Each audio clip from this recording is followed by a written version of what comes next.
So the first one I will have to say has to go to helping Africa set the right urbanization goals. We have more than 180 million. I don't know the figure, but between 140 million to 183 million in the next 5 years going into new urban centers. Urbanization is a very good fulcrum for economic development. The next area that we will have to support one another in is the growth of agricultural or agribusiness in Africa. We hold 60% of the arable land of the world. How are we going to use this to grow healthier food for Europe and for Africa? Let's put it this way. Africa right now is very clear that it has to have food sovereignty. Not food security, but food sovereignty. We know that European markets for food will want to use the African context for growth of agricultural products. But Africa is thinking, wait a minute, who will control the land? And therefore, everywhere you go in Africa, there is a greater pursuit of African owning land. And it is enough to just look at some of the countries that are significant in the new political structures in Africa. Land will be owned by the Africans. But the fact is that technology and industrialization is in the West. So how can we combine these two?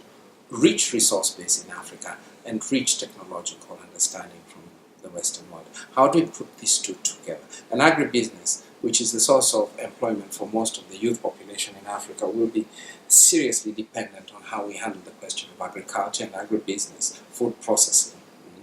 That also answers the question of nutrition and health for the vast majority of Africans who don't have nutrition food supplements in their cuisine. But at the same time, because of the vastness of the continent, there will be adequate land production for everyone in the world. But who will take the first step in building these new models of cooperation, these new fraternal models, the equitable models of cooperation? Well, then the other thing is that obviously the ethical questions of business, the ethical question of business comes into play. How do we grow more ethical leaders? How do we grow more ethical structures of the economy in Africa in comparison to the world? Africa has been accused variably in very many ways of corruption. I think I'm not going to comment on that, largely because it's corruption is a variable term. Depends on how you look at it and from what perspective you look at it.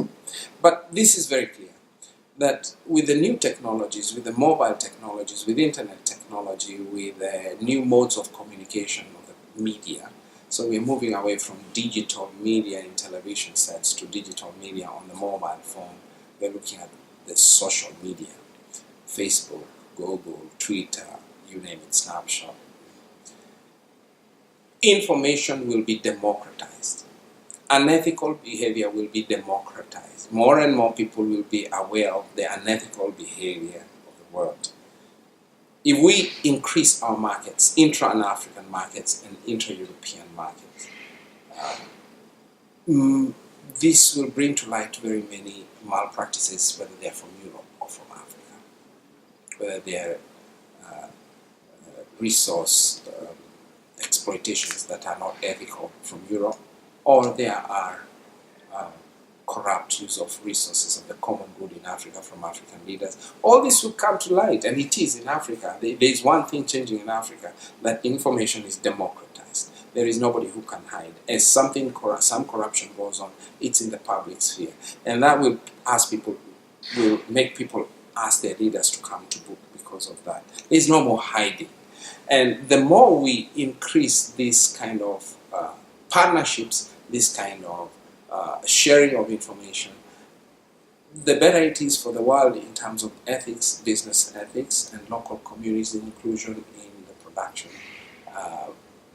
in the economic value of production from Africa. I don't have any models of how this will take, but certainly the SDGs give us an opportunity in the SDG 17 for partnerships. It's not partnerships of coming to help Africa.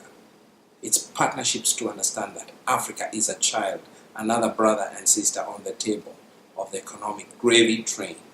If they're not taken account of, there will be a problem for the future.